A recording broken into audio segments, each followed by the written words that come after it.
ಎಲ್ಲರಿಗೂ ನಮಸ್ಕಾರ. ನಮ್ಮ ಚಾನಲ್ಗೆ ಸ್ವಾಗತ.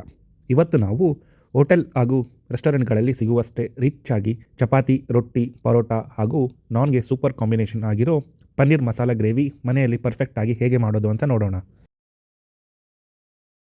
ಮೊದಲು ಗ್ಯಾಸ್ ಮೇಲೆ ಒಂದು ಪಾತ್ರೆ ಇಟ್ಟು ಸ್ವಲ್ಪ ಬಿಸಿ ಮಾಡಿ ಅದಕ್ಕೆ ಹಚ್ಚಿದ ಟೊಮೆಟೊ, ಈರುಳ್ಳಿ, ಒಣಕೆಂಪು ಮೆಣಸಿನಕಾಯಿ, ಫ್ರೆಶ್ ಪುದೀನ ಎಲೆಗಳು, ಕೊತ್ತಂಬರಿ ಸೊಪ್ಪು, ಶುಂಠಿ, ಬೆಳ್ಳುಳ್ಳಿ ಎಸಳುಗಳು, ಹಸಿ ಕೊಬ್ಬರಿ ಚೂರುಗಳು, ಗೋಡಂಬಿ ಹಾಗೂ ಮಸಾಲ ಪದಾರ್ಥಗಳಾದ ಚಕ್ಕೆ, ಲವಂಗ, ಕಾಳುಮೆಣಸು, ಸೋಂಪು ಮತ್ತು ಮರಾಠಿ ಮೊಗ್ಗು ಸೇರಿಸಿ ಈ ಎಲ್ಲ ಪದಾರ್ಥಗಳನ್ನು ಎಣ್ಣೆಯಲ್ಲಿ ಹಸಿ ವಾಸನೆ ಹೋಗುವವರೆಗೂ ನೀಟಾಗಿ ಹುರಿದುಕೊಳ್ಳಿ.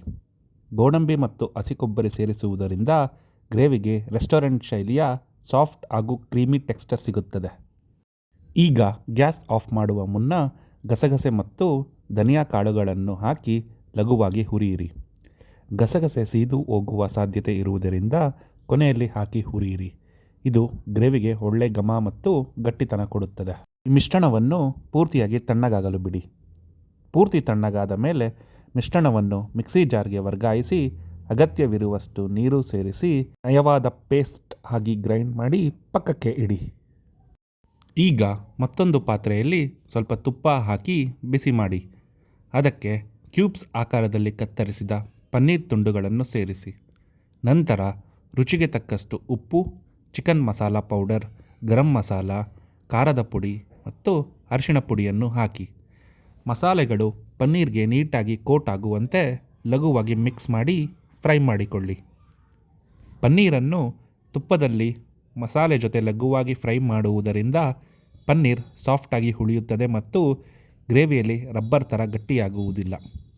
ಫ್ರೈ ಮಾಡಿದ ಪನ್ನೀರ್ ತುಂಡುಗಳನ್ನು ಪಕ್ಕಕ್ಕೆ ಎತ್ತಿಟ್ಟುಕೊಳ್ಳಿ. ಈಗ ಮಸಾಲೆ ಹುರಿದ ಪಾತ್ರೆಯಲ್ಲಿ ಸ್ವಲ್ಪ ತುಪ್ಪ ಹಾಕಿ ಬಿಸಿ ಮಾಡಿ.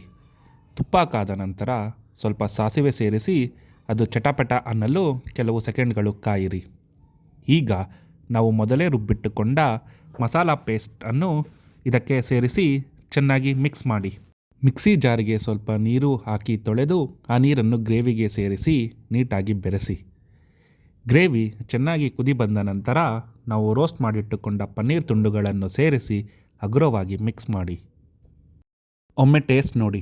ನಿಮಗೇನಾದರೂ ಇನ್ನೂ ಸ್ವಲ್ಪ ಉಪ್ಪು ಮತ್ತು ಖಾರ ಬೇಕೆನಿಸಿದರೆ ಈ ಹಂತದಲ್ಲಿ ಸೇರಿಸಿ ಮಿಕ್ಸ್ ಮಾಡಿ. ಕೊನೆಯದಾಗಿ ಸಣ್ಣಗೆ ಹಚ್ಚಿದ ಫ್ರೆಶ್ ಕೊತ್ತಂಬರಿ ಸೊಪ್ಪೊಂದು ಮೇಲಿಂದ ಉದುರಿಸಿ ನೀಟಾಗಿ ಒಮ್ಮೆ ಬೆರೆಸಿ. ನಿಮ್ಮ ಬಿಸಿ ಬಿಸಿಯಾದ ಮಸಾಲೆದಾರ್ ಪನ್ನೀರ್ ಮಸಾಲ ಗ್ರೇವಿ ಈಗ ಸವಿಯಲು ಸಿದ್ಧ. ನಮ್ಮ ಚಾನೆಲ್ನಲ್ಲಿ ಇನ್ನೂ ಅನೇಕ ವೆರೈಟಿ ವೆಜ್ ಗ್ರೇವಿ ಮತ್ತು ಪನ್ನೀರ್ ರೆಸಿಪಿ ವಿಡಿಯೋಗಳಿವೆ. ಸಮಯ ಸಿಕ್ಕಾಗ ತಪ್ಪದೆ ಅವುಗಳನ್ನು ಒಮ್ಮೆ ನೋಡಿ. ಮುಂದಿನ ಮತ್ತೊಂದು ರೆಸಿಪಿಯೊಂದಿಗೆ ಸಿಗೋಣ. ಧನ್ಯವಾದಗಳು.